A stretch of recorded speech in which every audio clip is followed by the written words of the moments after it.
Je vous salue dans le nom de Jésus. Amen. Amen, amen. Soyez les bienvenus dans la présence de Dieu. Amen.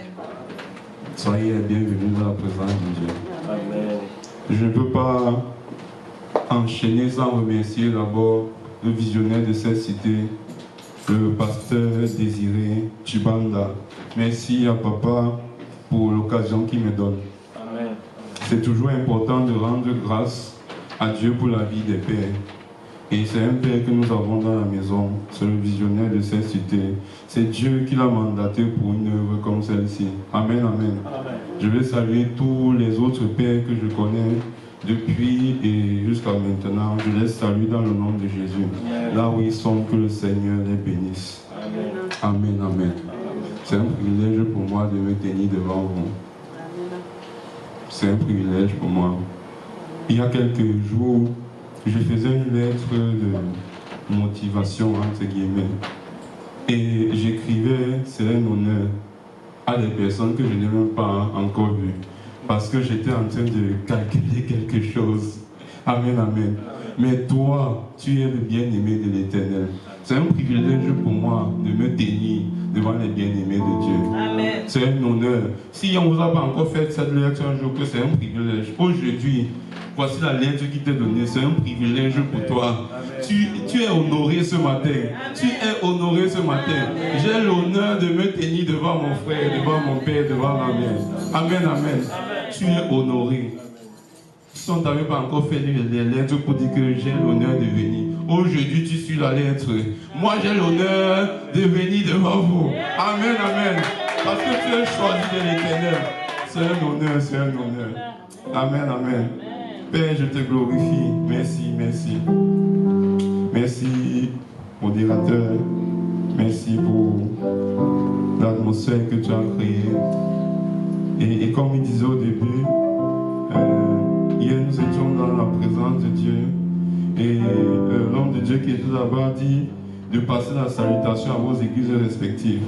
Alors je passe la salutation à la cité évangélique des vainqueurs de la part de la maison de restauration.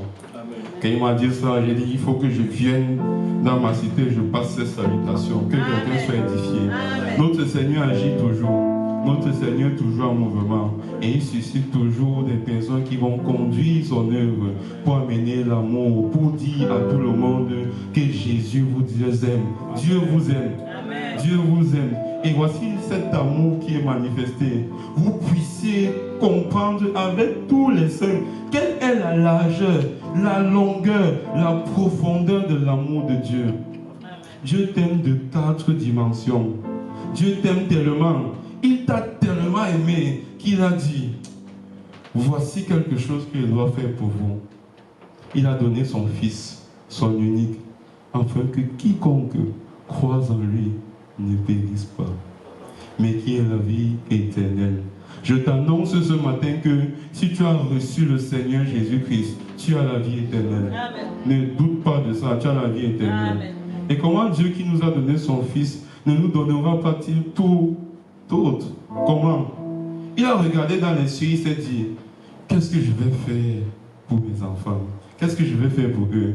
Il a regardé dans tout ce qu'il avait, dans les anges, il a dit, ceux-ci, si les envoie là-bas, il va arriver, il va dire, comme il a dit à Josué, je suis ni contre toi, ni avec toi. Dieu fait ce que l'Éternel m'a envoyé. Il ne pouvait pas se sacrifier. Non, non, non, non. Ce sont seulement nos compagnons.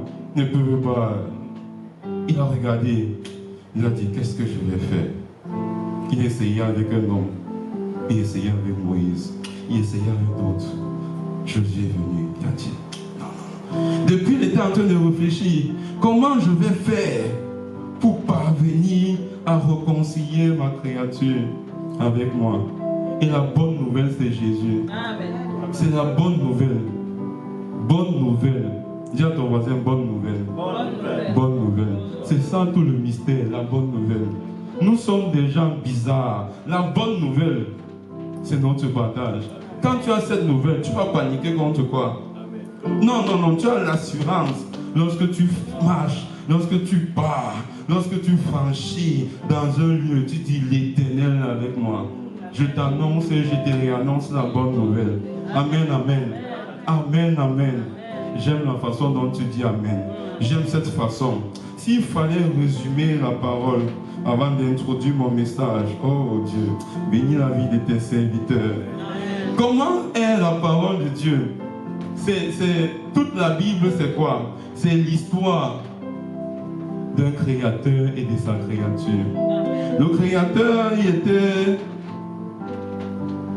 dans les cieux et il a fait sa créature. Mais à un certain niveau, il a envoyé sa créature sur la terre. Sa créature est venue et à un moment a été déconnectée d'avec lui. Et lorsqu'il s'est déconnecté, Dieu a cherché le moyen le plus efficace de rebâtir cette connexion, de ramener le cœur vers lui, de ramener le cœur de sa créature vers lui. Et c'est tout ça le résumé de la parole de Dieu. En condensé, c'est l'histoire d'un créateur de ses créatures qui a trouvé un moyen de les réconcilier. Amen, amen. Quelle est cette nouvelle? J'aime cette nouvelle. Alors dans cette histoire, ce matin, je vais aborder un sujet suite au message de mon frère Shadrach et conduit aussi dans un moment de méditation que j'avais eu avant. Alors dimanche dernier, si tu étais ici et si tu n'étais pas là, on a parlé ici de « Il prêchait la repentance ». Dis avec moi, « Il prêchait la repentance ». Si tu n'as pas le texte, c'est Marc 6, verset 12. Homme de Dieu, que le Père te bénisse davantage. Alors, dans cette histoire de repentance, je vais aborder un point. Et j'aimerais qu'on nous affiche notre verset de base, qui est Marc 1, le verset 4. Marc, le chapitre 1, le verset 4. Alors ici, nous sommes dans l'évangile. La parole de Dieu a 4 évangiles majeurs, l'évangile de Matthieu, de Luc, de Marc et de Jean. Les évangiles racontent l'histoire de notre Seigneur, du Sauveur de l'humanité, celui que le monde de la création a tant attendu. Et c'est dans les évangiles qu'on peut lire, découvrir la magnifique histoire de notre Seigneur. Alors si tu as une voix, j'aimerais que tu prennes ta parole, tu prennes ta Bible et tu commences à lire. Prends ta Bible même, tu as 30 secondes pour prendre ta Bible. Peut-être c'est électronique, peut-être c'est papier. Si tu as ta Bible, tu prends. Et tu vas lire avec moi ce magnifique passage. Oh Jésus, merci. Alors on commence. 1, 2, 3. Jean parut, baptisant dans le désert et prêchant le baptême de repentance pour la rémission des péchés. On lit une deuxième fois. Jean parut, baptisant dans le désert et prêchant le baptême de repentance pour la rémission des péchés. Amen, amen. Alors tu peux te rasseoir dans ta chaise magnifique. Oh, merci Dieu pour cette scène. Merci, merci. Alors, dans l'histoire de notre marche avec Dieu, il arrivait un moment où sa magnifique créature a été séparée d'avec lui. Je suis en train de te raconter ici l'histoire de la création. Et je suis dans Genèse. Et dans le livre de Genèse, Dieu raconte cette histoire. Comment il a fait sa créature et comment il l'a placé dans un jardin, le jardin d'Éden. Alors lorsque Dieu a créé l'homme, il a fini de le façonner à son image et à sa ressemblance. Il a décidé de le positionner dans un lieu pour le cultiver. Mais dans la marche, dans ce laps de temps, je ne saurais te dire combien d'années ça a pris, combien de millions d'années ça a pris. Seul Dieu connaît, mais dans ce laps de temps, quelque chose s'est passé. Dans Genèse 1, je vois ici l'histoire de la création, où tout a commencé. Ce matin, je vais m'accentuer sur un point, le péché. La repentance. Dans Marc 6, verset 12, il prêchait la repentance. La repentance, c'est un processus qui vient après que quelque chose a été commis. C'est le péché. Alors d'où vient le péché? On va d'abord essayer de comprendre d'où vient le péché. Et par la suite, on va arriver à ce que le Seigneur demande de nous, attend de nous. Amen, amen. Jean parut, baptisant dans le désert et prêchant le baptême de repentance. Avant de continuer, je vais te parler un peu de Jean. J'ai sauté la Genèse. On a vu Dieu a mis Adam dans un jardin pour le cultiver, pour le façonner davantage. Dieu était dans sa maison et il a conçu un jardin. C'est comme ta maison chez toi. Chez toi, tu as un salon, tu as une cuisine, tu as des douches, tu as des chambres. Dieu dans sa maison, il a fait un jardin. C'est ça qu'on appelle le jardin d'Éden. Il a placé l'homme là-bas pour le cultiver. Après maintenant, quelque chose s'est passé par la suite. Mais avant d'arriver là-bas, je te ramène à Jean. Jean parut. La première partie, Jean parut. Qui est Jean? Je vais te parler de Jean. C'est celui qui est venu pour annoncer la venue du Messie. Vous savez cette histoire que j'ai racontée, que notre vie, la Bible résume l'aventure d'un créateur avec sa créature. À un certain niveau, il a dit, je dois faire quelque chose pour mon peuple. Il a suscité un homme, un enfant de Zacharie, de la mère qui s'appelle Élisabeth. Là, j'ai sauté encore. Oh mon Dieu. Je suis dans Luc. Est-ce que tu peux parler de ta Bible? Luc chapitre 1, verset 8. Qui est Jean? Jean, c'est cette personne qui a été suscitée pour annoncer la venue du Messie, pour annoncer la venue du Sauveur de l'humanité. Jean, c'est cette personne qui a été annoncée pour venir susciter dans le peuple de Dieu le désir de se réconcilier avec son Créateur. Jean, c'est cette personne qui est venue pour annoncer quelque chose de glorieux qui devait se passer sur la terre. Amen, amen. Amen. Alors la parole nous dit ici, or pendant qu'il s'acquittait de ses fonctions devant Dieu, comme ce matin, si tu peux visualiser la scène, on parle ici d'un homme qui s'appelle Zacharie. Zacharie, c'est un sacrificateur de l'Éternel. Il était sorti peut-être il y a 1 jour, 2 jours pour bâtir au temple. Il était en train de s'acquitter des fonctions devant Dieu, selon que la tour et sa classe. Il fut appelé par le sort. Descends. Est-ce que tu peux avancer avec moi? Alors, d'après la règle du sacerdoce, à l'entrée dans le temple du Seigneur pour offrir le parfum. Allez. Toute la multitude du peuple était dehors en prière à l'heure du parfum. C'est-à-dire, Zacharie, c'est un serviteur de Dieu. Comme le temps aujourd'hui, il y a des serviteurs de Dieu, des hommes qui sont appelés de la part de l'Éternel pour venir prêcher la parole, pour venir offrir des parfums. Dieu aime ça, qu'il y ait des personnes à son service. Et c'est ce que Zacharie était en train de faire. Il l'annonçait ici, il faisait son service. Comme parfois certains dimanches, notre Père ici est en train de faire. Il parle de la part de Dieu, il fait le service que Dieu l'a amené à faire. Alors, tout on continue, Zacharie arrive à un certain niveau. Et l'ange de l'Éternel apparaît. Dis avec moi l'ange de l'Éternel. Et lorsque l'ange de l'Éternel apparaît, il lui dit une certaine parole. Il lui dit une certaine parole. Arrive au verset 15. On va lire du verset 15 au verset 17. Alors, quand il sera grand devant le Seigneur, il ne boira ni vin, ni liqueur enivrante, et il sera rempli de l'Esprit Saint dès le sein de sa mère. Amen, amen. Alors, l'ange a apparu à Zacharie, il a dit, écoute Zacharie, Dieu veut te faire du bien. Comme ce matin, Dieu te dit, il veut te faire du bien. Amen. Dieu veut te faire du bien. Amen. Alors, il lui dit que tu auras un fils. Tu auras un fils qui va avoir ses caractéristiques. Il sera grand devant le Seigneur. Jean, c'est une personne grande devant le Seigneur. Il ne boira ni vin, ni liqueur enivrante, et il sera rempli d'Esprit Saint.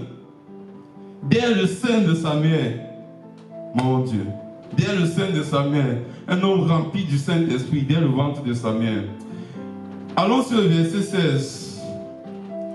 Il ramènera plusieurs des fils d'Israël au Seigneur, leur Dieu. La mission de Jean commence.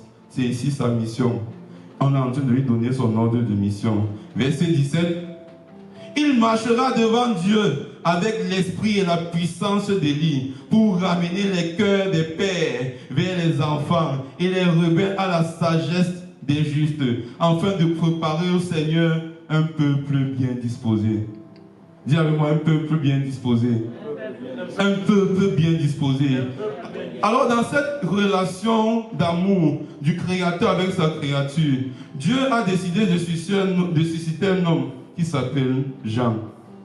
Et il lui a donné son ordre de mission. Et la fin qui m'intéresse, afin de préparer au Seigneur un peuple bien disposé. Ce matin, dans ta routine, dans ton chemin de vie, dans l'agenda qui a été préparé pour toi, le Seigneur veut que tu aies un cœur bien disposé. Un peuple bien disposé. Voici l'ordre de mission de Jean. Préparer au Seigneur un peuple bien disposé. Amen, amen. Amen, amen. Je saute encore, je pars dans Luc 2, le verset 77. Tu vas voir quelque chose de magnifique ici. Alors, pour résumer, la mission globale de Jean, c'est préparer un peuple bien disposé. Retiens ça avec moi. Et maintenant, comment il va préparer ce peuple bien disposé? Comment il va le faire? Comment il va le faire? 77, verset 77. Pour résumer, ce que Jean doit faire pour préparer au peuple, au Seigneur, un peuple bien disposé, c'est prêcher le baptême de la repentance. Le baptême de la repentance. Amen, amen. Le baptême de la repentance. Alors, ça nous rappelle encore le Marc 1, verset 4 qu'on a eu. Jean parut. C'est pour prêcher ce baptême. Ici, c'est la suite. Luc 2, Luc 2. Luc 2, verset 77. Pour prêcher le baptême de la repentance. Nous sommes toujours dans cette histoire, cette magnifique histoire d'un créateur et de sa créature. Pour prêcher le baptême de la repentance. Alors Dieu, en mandat de Jean, il dit va prêcher le baptême dans le désert de la repentance pour la rémission des péchés. Tu as compris d'où vient Jean? Amen, amen. Amen. Voilà d'où vient Jean. C'est le fils de Zacharie, un serviteur de Dieu qui est agréable à Dieu et dont Dieu a décidé de susciter par lui une prospérité pour venir réconcilier les cœurs des pères aux enfants et préparer un peuple bien disposé. Alors je continue l'histoire. Quelque chose se passe. Quand tu lis Marc 1, verset 4, pour préparer le cœur bien disposé, il a dit Jean parut baptisant dans le désert et prêchant le baptême de la repentance pour la rémission des péchés. La dernière phrase qui m'intéresse, la rémission des péchés, oui, pour la rémission des péchés. Maintenant, je vais t'expliquer d'où vient le péché. Je t'ai dit tout à l'heure que le Seigneur a mis sa créature dans un jardin et quelque chose s'est passé. Dans ce parcours, Dieu suscite à Adam une aide semblable. Une aide semblable. Il a dit, bon, écoute petit, tu es sur la terre, tu dois faire mon œuvre, mais tu dois être accompagné. Avant, il a d'abord créé des animaux et tout. Il a dit, peut-être ils vont t'accompagner. Adam a vu ce qu'on appelle aujourd'hui la chèvre, le bouc. Il a vu le tigre, la girafe. Il les a nommés, il les a nommés, il les a nommés. Mais il n'a pas trouvé en eux une capacité de l'aider. Alors le Seigneur arrive et lui dit, oh, Adam, je vois que tu te sens seul. Je vois que tu te sens seul. Je vais faire quelque chose pour toi. Il le plonge dans un profond sommeil. Dis avec moi, profond sommeil. Un sommeil où Dieu lui-même l'a plongé. Ce n'est pas les sommeils qu'on dort souvent. Il y a certains sommeils profonds où quand tu te réveilles, tu sens que c'était Dieu qui t'a mis dans ce sommeil. C'est à ce niveau que Dieu vient parler avec sa créature. Job nous dit, Dieu parle tantôt d'une façon, tantôt d'une autre. Il y a des sommeils dans lesquels, lorsque Dieu te plonge, c'est juste pour venir faire une rencontre avec toi. Pour faire une rencontre. Parce qu'il est en train de te préparer quelque part. Après, tu vas comprendre pourquoi on doit passer par le baptême de la repentance. Alors, dans ce profond sommeil, je sais que vous êtes des lecteurs de la Bible, vous connaissez, il tire une côte. Il forme, à partir de cette côte, celle que Adam va appeler plus tard Ève. Lorsqu'il va tirer et former cet être, Adam va se lever, il va dire, oh Seigneur, je te bénis. Je vois que tu as pensé à moi. Et il dit que cette fois, voici l'os de mes os, chair de ma chair. C'est pour marquer l'appartenance, la même espèce qui a été créée. Les autres n'étaient pas de la même espèce. Dieu a suscité à Adam quelqu'un de la même espèce pour l'accompagner dans ce parcours, pour l'accompagner dans la mission qu'il devait faire dans ce jardin, pour l'accompagner. Après, il lui a donné des directives. Tu dois dominer, tu dois te multiplier, tu dois régner. Dieu a suscité une aide pour ça.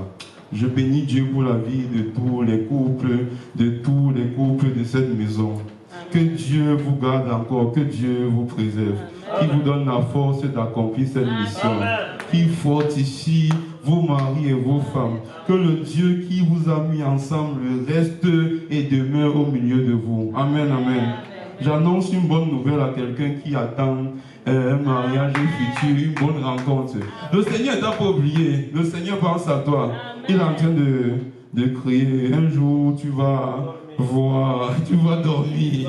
Oh, papa, un jour va parler. Quand papa un jour va parler de ce message, un jour tu vas dormir. Quand tu vas sortir des zones bizarres là, et tu vas faire la rencontre. Amen, amen.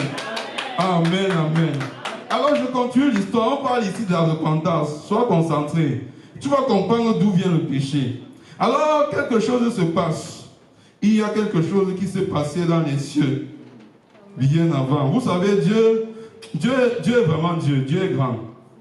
Façon dont il te conte son histoire, tu as souvent du mal à cerner. Avant que la terre ne soit créée, il y a quelque chose qui s'est passé dans le ciel. C'est là où quelque chose s'est fait. Il y a eu un combat entre un rebelle et des anges de l'Éternel. Après, il a été précipité sur la terre. Je suis ici dans l'Apocalypse, dans la révélation que Jean a reçue de la part du Seigneur. Alors, il est précipité sur la terre. Maintenant, c'est lorsque ce diable est précipité sur la terre, et lorsque tu relis Genèse, tu comprends l'histoire qui s'est passée. Lorsque l'ennemi s'est précipité sur la terre, il a pris une forme, il était dans une forme. Alors, je te parle ici de la trahison qu'il y a eu. Le serpent est en train de marcher, il parle à Ève.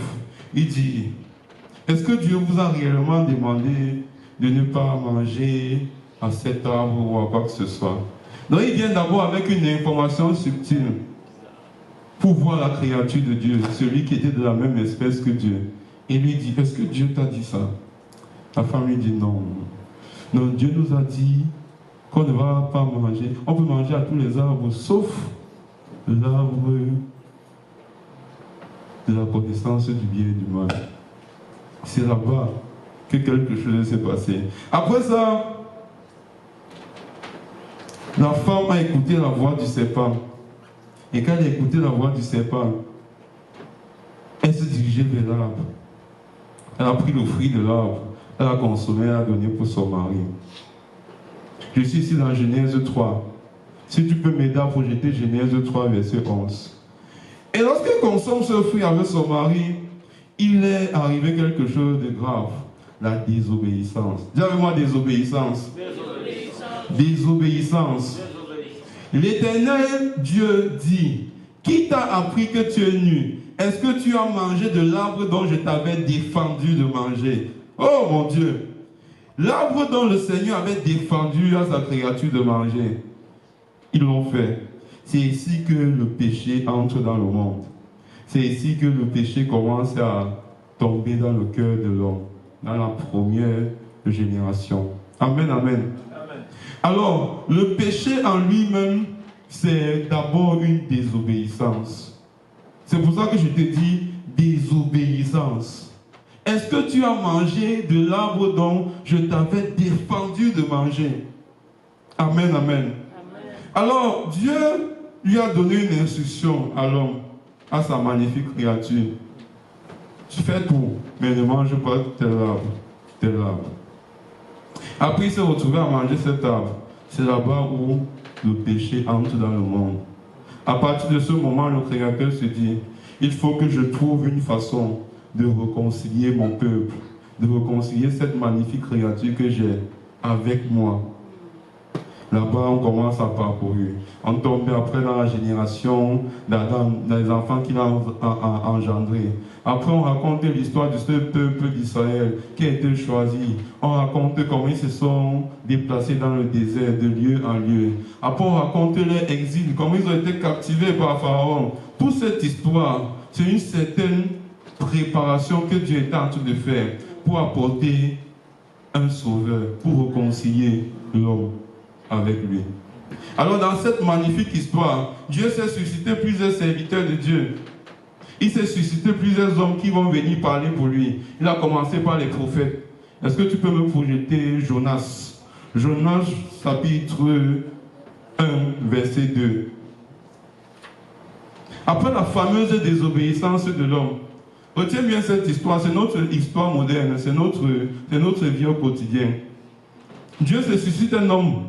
Il dit, lève-toi, va à Ninive, la grande ville, et crie contre elle, car sa méchanceté est montée jusqu'à moi.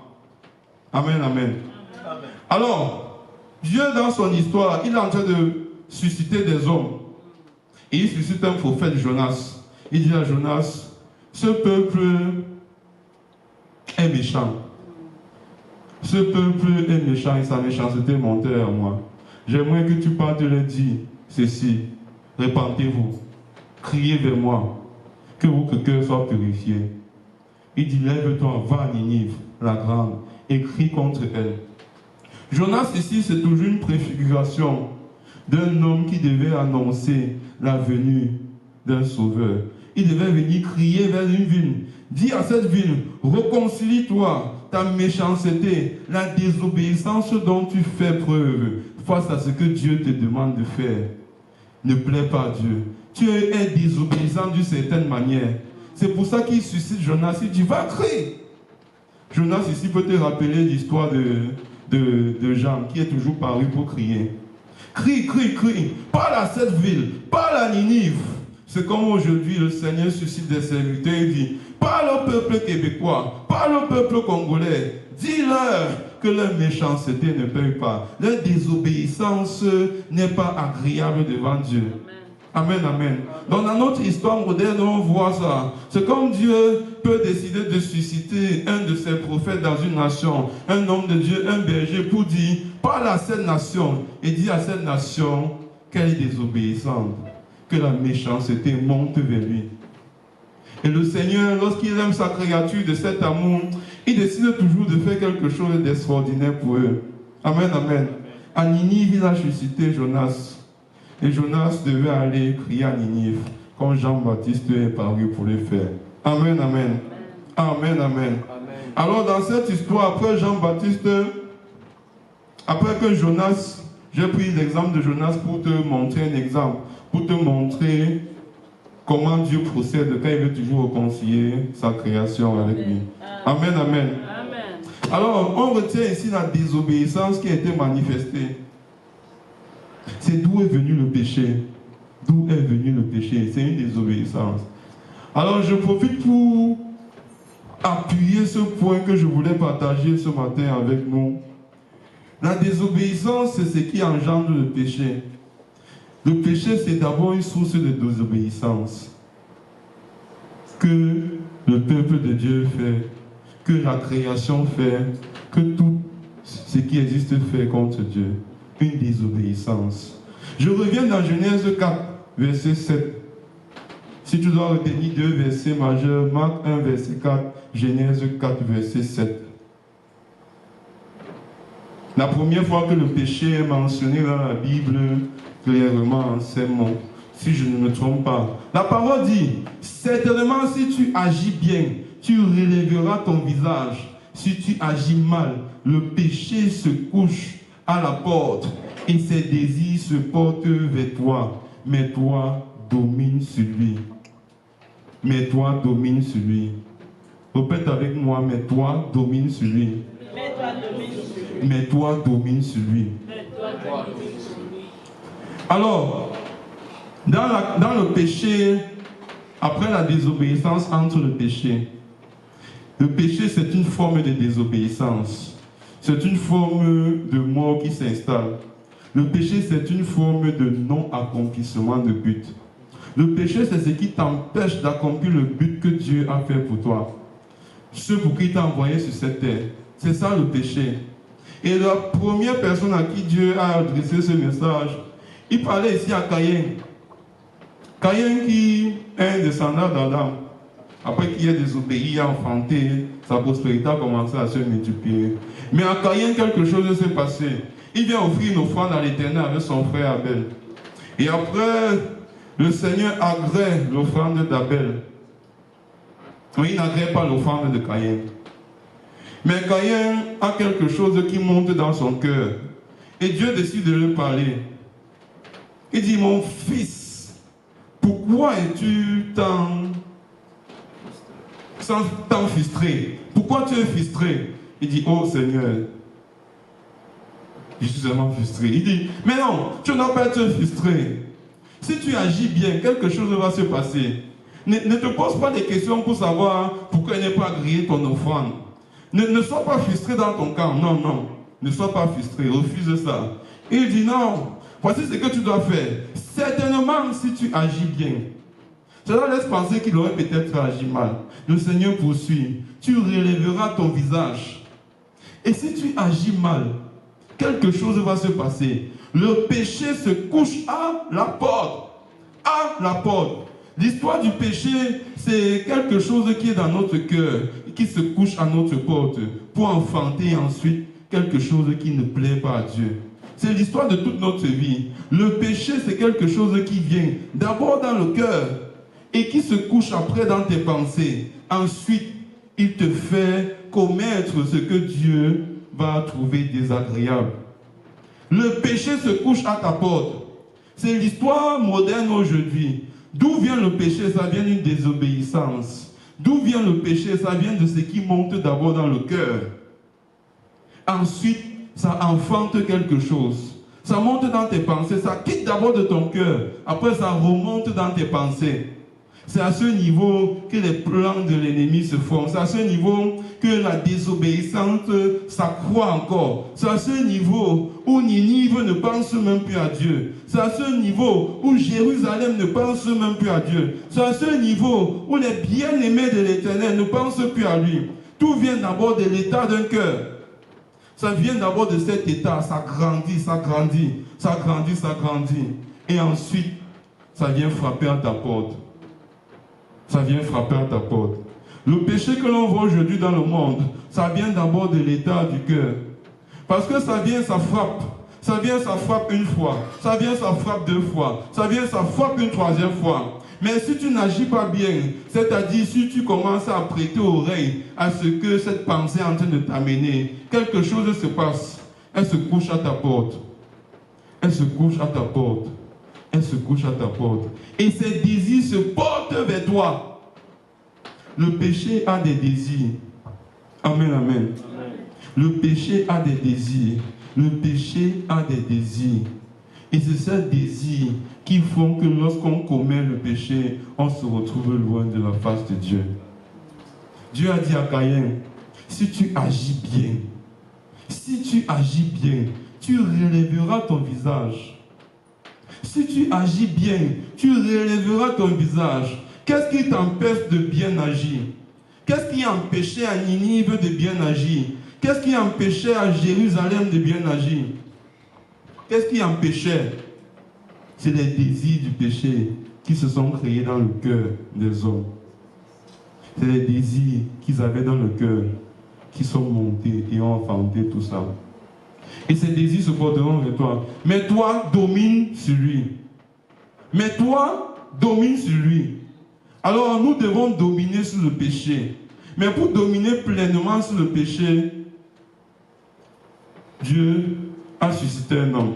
Amen. Ce qu'on a lu au début, Marc 1, verset 4, Jean parut. Jean est paru ici pour prêcher une sorte d'évangile qui va donner aux hommes une certaine domination. Mais avant d'arriver à la domination complète, il devait passer par le baptême de la repentance pour la rémission des péchés. Ça veut dire, lorsque tu suis le mot rémission, en termes médicaux, lorsqu'on dit qu'un patient est en rémission, c'est quoi? C'est lorsqu'il souffre peut-être d'une certaine douleur ou d'un cancer, comme c'est commun courant. Et dans cette phase où le cancer s'est manifesté, il arrive à un certain niveau où on applique des traitements. On applique des traitements pour que ce cancer disparaisse.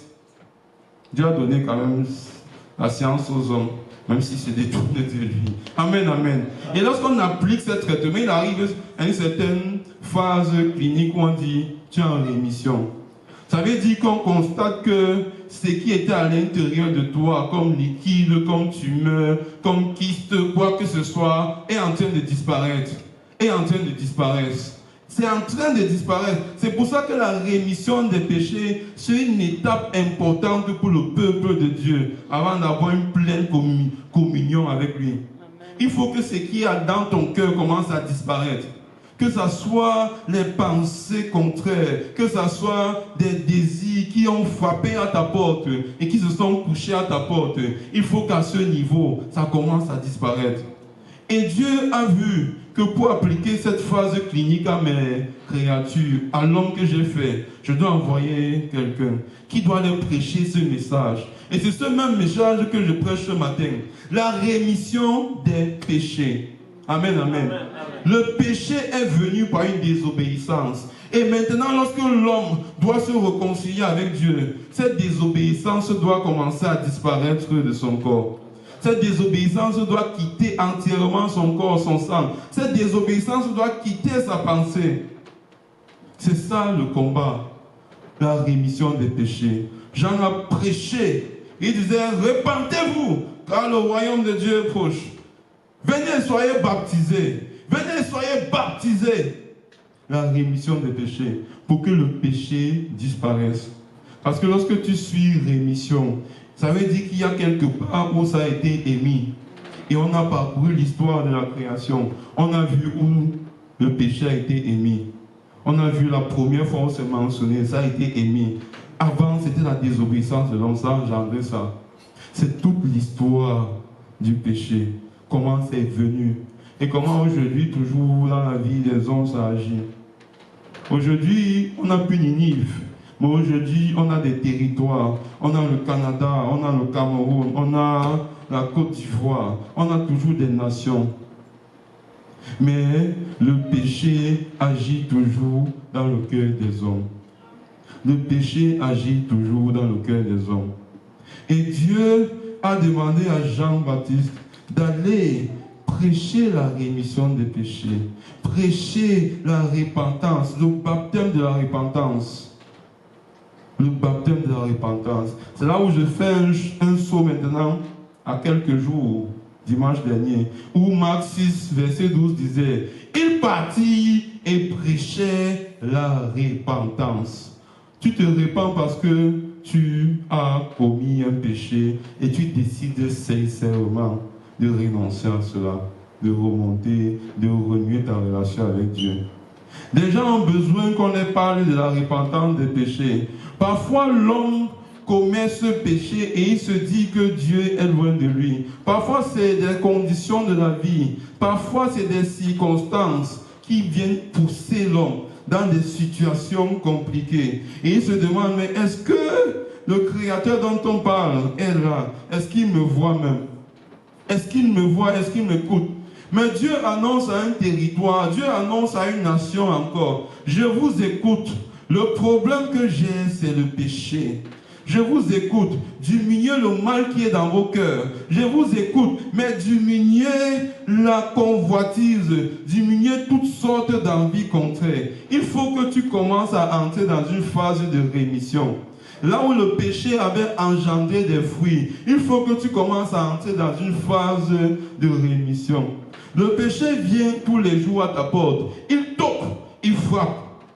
Le péché essaye de se passer et de se déguiser sur des formes où parfois tu ne t'imagines même pas. Ça peut prendre la forme d'un petit commentaire que tu fais sur Internet. Ça peut prendre la forme d'une petite murmure ou une remarque que tu fais. Ça peut prendre la forme d'une calomnie ouverte. Le péché frappe toujours à notre porte. Au quotidien, il est en train de frapper. Est-ce que lorsque tu parles, tes idées sont tournées pour le bien des personnes ou alors pour le mal des personnes? Est-ce que lorsque tu commentes, c'est dans le but de dénigrer? Est-ce que lorsque tu commentes, c'est dans le but de faire du mal?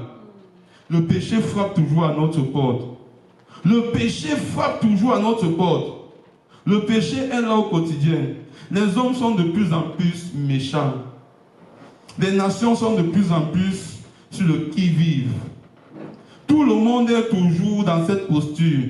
Le péché est toujours en train de frapper. Le péché frappe à la porte de Damas. Le péché frappe à la porte de la France. Le péché frappe à la porte du Cameroun. Le péché frappe à la porte du Québec. Mais Dieu demande, il faut que vous vous levez. Il faut que vous commencez à faire disparaître cela.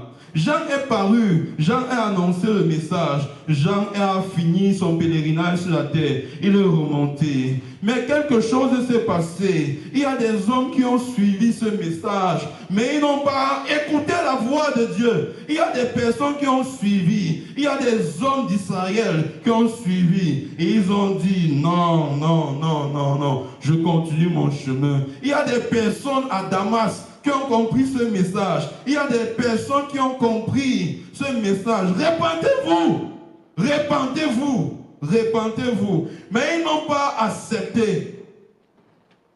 Ils n'ont pas accepté. Le péché a crié encore à leur porte.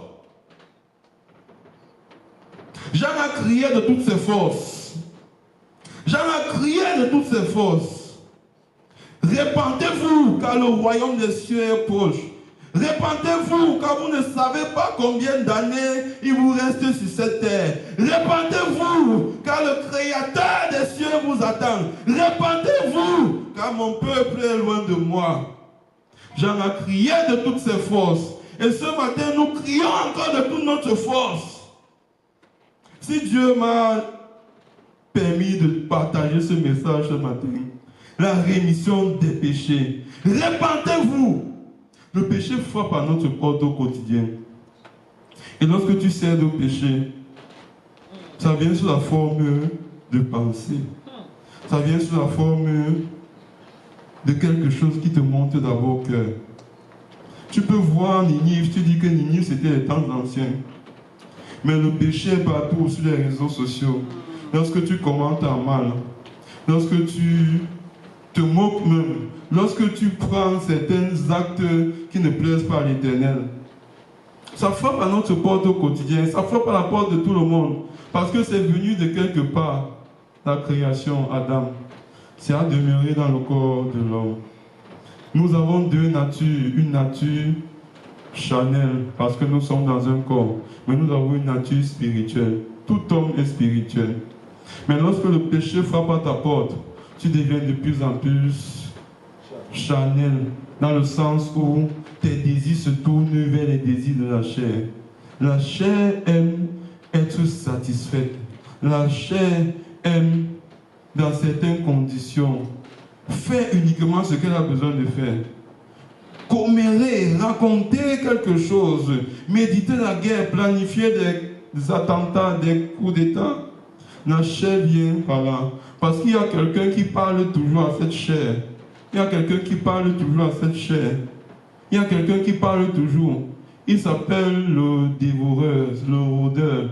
Il marche toujours pour trouver à qui. Qui est-ce qui va convaincre? À qui est-ce qu'il va dire?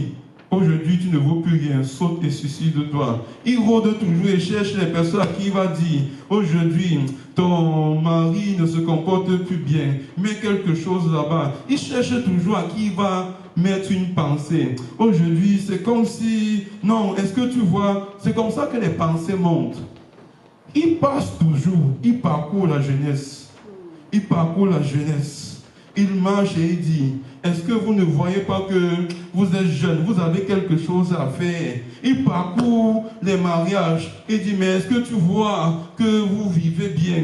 Il parcourt les hommes âgés. Il parcourt les ministères. Il parcourt dans les gouvernements. Il parcourt pour frapper à la porte. Il parcourt et il parle à cette jeunesse.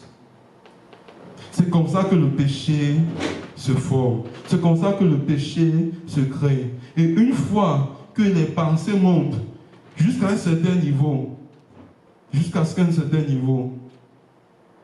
elle frappe, ses désirs se portent vers toi, mais toi, domine sur lui.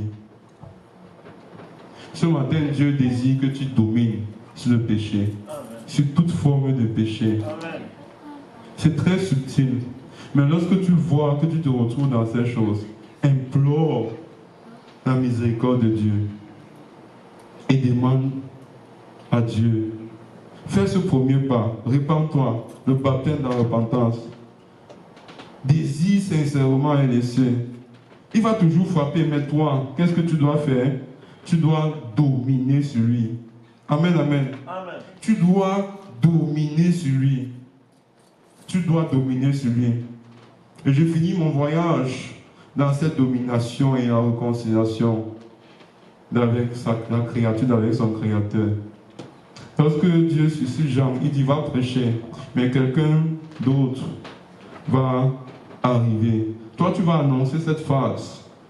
Comme ce matin, je te parle de la repentance, de la rémission des péchés. Va, dis ça à mon peuple. Va, dis, crie à Ninive, crie à Québec, crie dans les nations. Mais quelqu'un d'autre arrive.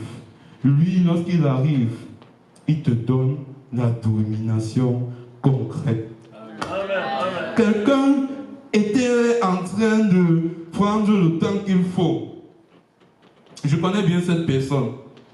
Il était en train de prendre. Dieu a dit, bon, j'ai envoyé Jean, j'ai envoyé Jonas, je vais vous susciter someone. Quelqu'un, lui, qui va vraiment frapper à ta porte, plus fort que la voix du péché. Parce que le péché, lui, ce qu'il fait, c'est un semblant, il vient frapper. Je suis dans Apocalypse. Apocalypse 3, le verset 20. Le Seigneur me dit ceci. Mon Dieu. Il me dit ceci. Voici, je frappe à la porte. Mon Dieu, mon roi. Voici, je frappe à la porte. Si quelqu'un attend ma voix, ce matin, si tu écoutes la voix du Seigneur, oh, voici, je frappe à la porte. Si quelqu'un entend ma voix et m'ouvre, qu'est-ce que je ferai? J'entrerai chez lui. Lorsqu'il entre sur toi, qu'est-ce qu'il fait? Je souperai avec lui et lui avec moi, mon Dieu. Voici la solution au péché de l'humanité. Voici la solution au péché qui te combat. Voici la solution. Le Seigneur te dit, je frappe à ta porte. Dieu a regardé dans les cieux, comme j'ai dit au début. Il a dit, non, Michael, je t'envoie, non, tu ne vas pas. Il a regardé, je t'envoie, non. Il a regardé, il a dit, non, je dois envoyer quelqu'un que j'ai de précieux.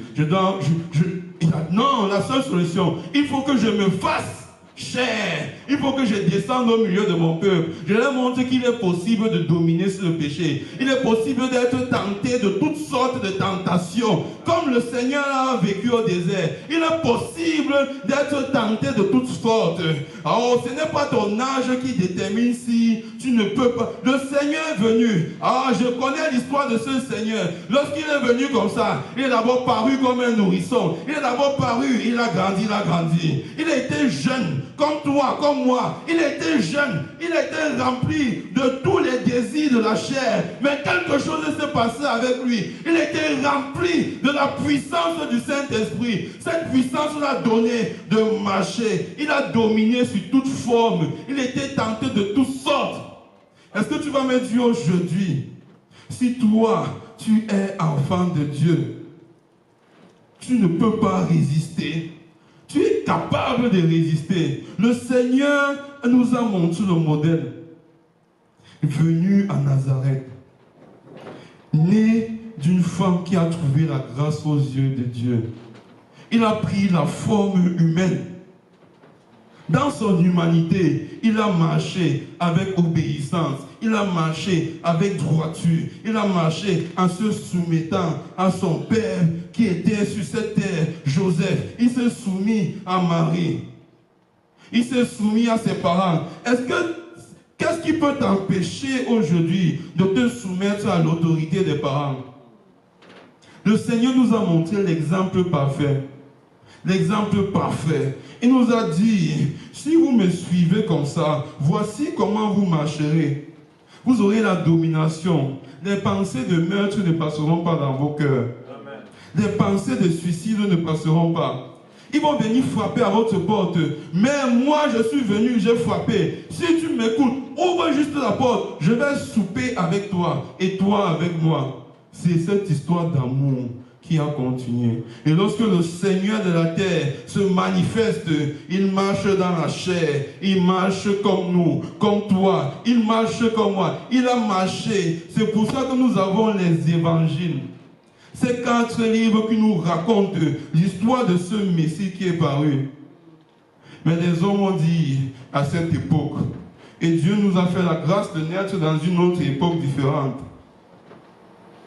Ils ont dit, oh, c'est trop beau pour être vrai.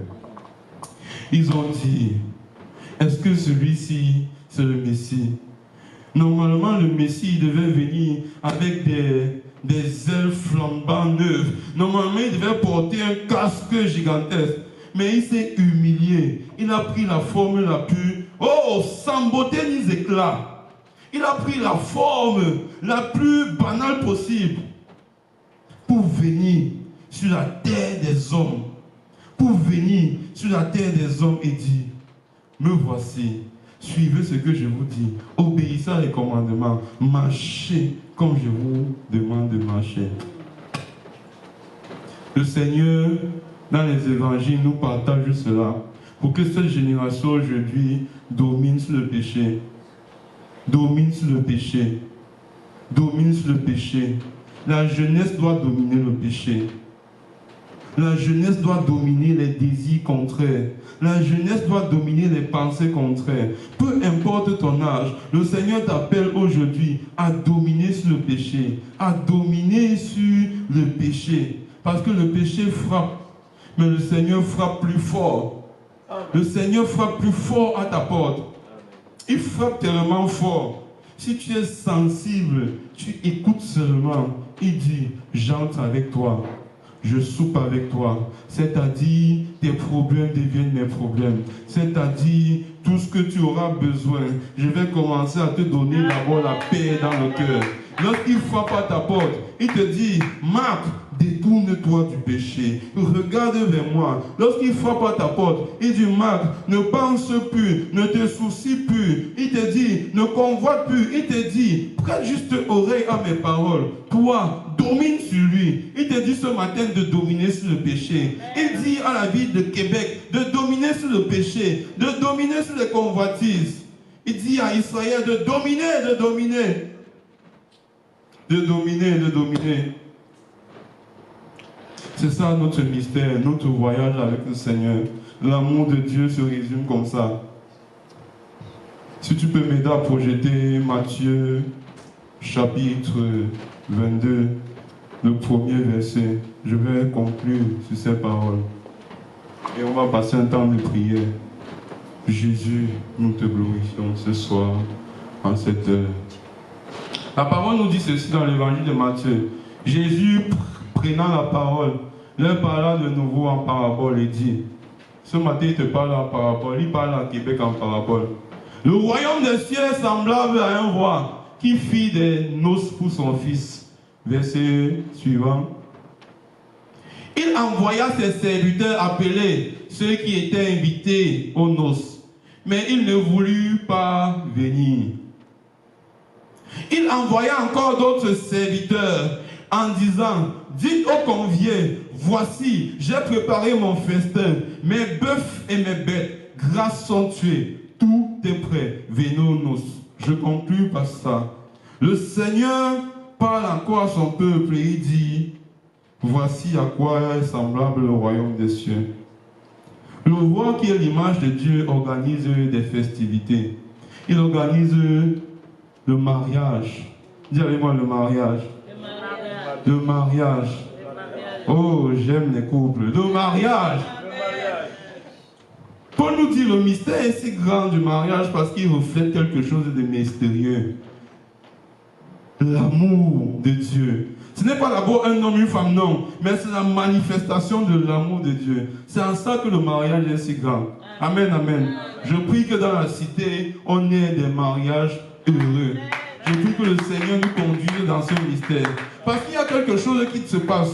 Je ne sais pas dans combien d'années, je ne sais pas le nombre d'années que j'ai sur cette terre, je ne sais pas le nombre de tes années, mais il y a quelque chose qui se prépare, les noces de l'agneau. Aux noces de l'agneau, nous sommes tous conviés. Aux noces de l'agneau, il y a des personnes qui ont été invitées, mais ils ont décidé de ne pas écouter. Mais Dieu a dit à ses serviteurs, allez, invitez tous ceux, invitez les personnes qui même n'étaient pas conviées auparavant. Invitez. Si Israël a décidé de désobéir, aujourd'hui je suscite les Congolais, aujourd'hui je suscite les Rwandais. Venez aux noces, venez aux noces, venez aux noces. Le peuple pour qui ça a été prédestiné. Oh, un jour je parlais avec mon frère Shadrach, je lui disais, si les Juifs nous voient prier en disant, oh Dieu d'Abraham, ils sont étonnés. On dit, vous avez vu Abraham quand?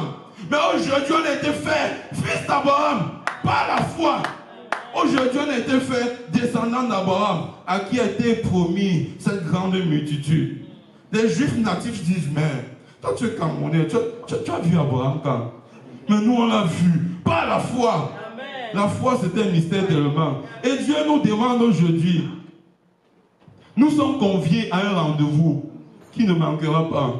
C'est question de temps. C'est question, il a dit je reviens précipitamment.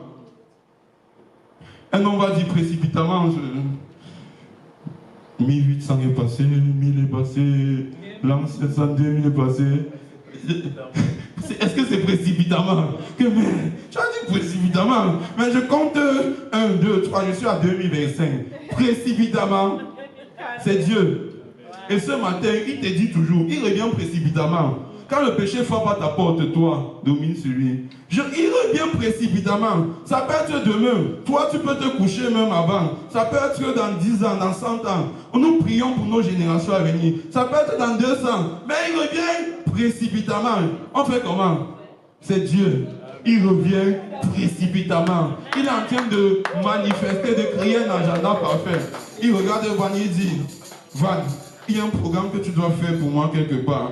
Et suis d'abord ce chemin. Tu vas arriver à un niveau. Je vais t'utiliser comme ça. Tu vas encore réconcilier des cœurs des hommes qui ont été déconnectés d'avec moi. C'est pour ça qu'il t'a oué, c'est pour ça qu'il t'a choisi. Il te regarde, il te dit, dans cette jeunesse, j'ai besoin de voir la gloire. J'ai besoin de voir une jeunesse qui m'adore, qui est là jour et nuit. Seigneur, nous ne désirons que toi. C'est pour ça qu'il t'appelle dans ta jeunesse. Il t'appelle dans ton lieu de service. Il t'appelle dans ta famille de prêcher le baptême de la repentance. Amen. Et lorsque tu donnes ce message, il frappe à la porte.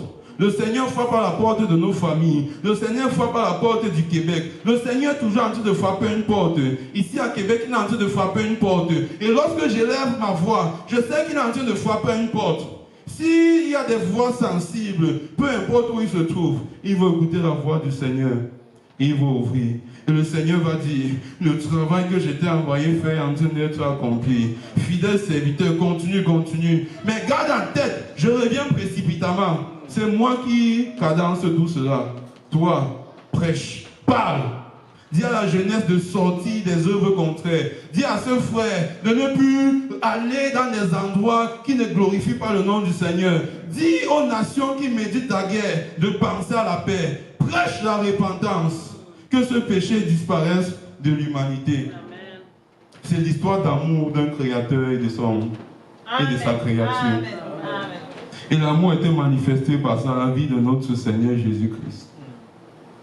Il est venu pour nous réconcilier avec le Père et pour nous donner la domination concrète sur les œuvres de la chair. Amen. Dans sa nature humaine, le Seigneur dominait sur la chair. Il dominait sur les désirs contraires. Après lui-même, il a été baptisé. Vous savez pas qui? par le fameux Jean, qui est paru pour prêcher le baptême. L'Éternel, qui a ses fêtes chères, devait passer aussi par le baptême de la repentance. Le modèle parfait, il devait aussi passer par le baptême. Parce qu'il a une nature, lorsqu'il est venu, il a pris une nature humaine. Donc il devait aussi passer parce que lui-même, il a annoncé depuis la création, baptême de la repentance. Et lorsqu'il se baptise, il sort des eaux. Quelque chose de glorieux se passe. Voici mon fils bien-aimé en qui j'ai mis toute mon affection totale. Et le Seigneur sur cette terre allait marcher de lieu en lieu. De Samarie, de Nazareth, il allait en Galilée. Il allait, comme aujourd'hui il est à Québec. Il parcourt. Je le vois parcourir la terre. Je le vois parcourir les nations. Il a parcouru Jérusalem. Après il a dit, je vous appelle, allez prêcher ce message. Allez annoncer au peuple. Allez et faites de toutes les nations mes disciples. Baptisez-les. Allez prêcher ce message. Je suis en train d'organiser mes noces. Je suis en train d'organiser un festin dans les cieux élevés. Je suis en train d'organiser ceux qui seront sensibles, qui écoutent, mais ceux qui ne seront pas sensibles. Tout est prêt. Venez aux noces. La noce, ça peut être demain. Amen, amen. Ça peut être après-demain. Tout est prêt. Tout est prêt. Les apôtres savaient que c'était tellement prêt. Ils attendaient avec un ardent désir. Et quelque chose se passe encore de glorieux avec lequel je conclue. Le Seigneur marche et il me dit, il est avantageux pour vous que je m'en aille. Parce que je monte préparer effectivement cette fête. Je monte préparer les festins qui seront sur la table. Mon Seigneur, c'est un cuisinier. Il est en train de préparer des festins que l'on va déguster. Des cocktails de mystère. Des cocktails de mystère. Parfois, tu es dans la parole, tu comprends un mystère. Là-bas, on va manger des mystères pleins. Il va nous montrer que nous sommes vraiment limités. Aussi que ses pensées sont élevées dans les cieux. Nous, nos pensées sont juste de cette terre. Lui, il a...